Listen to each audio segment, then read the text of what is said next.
有一日，瑪利亞聽到一位天使向佢講說話。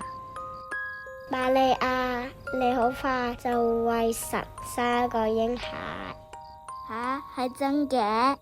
係真嘅，呢個嬰孩就係神嘅兒子，你既要幫佢改名叫做耶穌。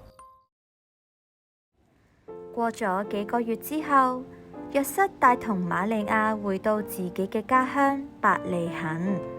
約瑟，BB 就快出世啦，我哋快啲去揾下有冇旅店啦。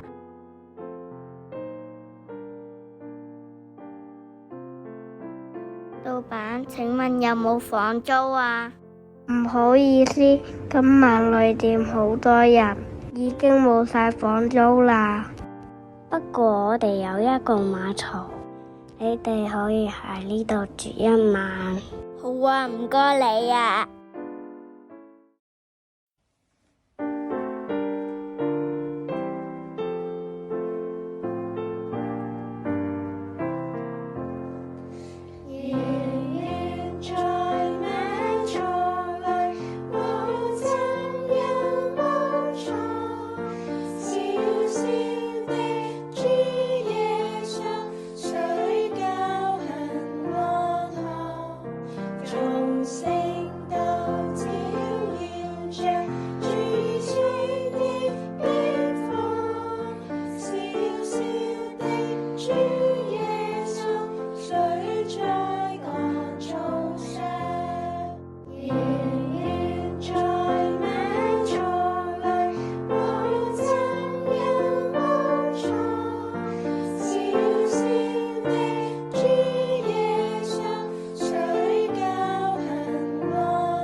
就喺呢個晚上，神嘅兒子就出世啦。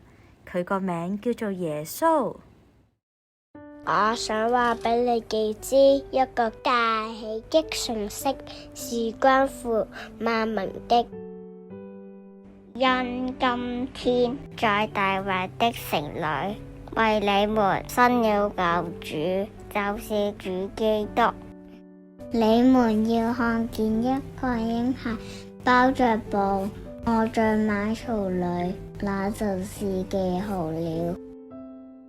在至高之處，榮耀歸於神；在地上平安歸於他所喜悅的人。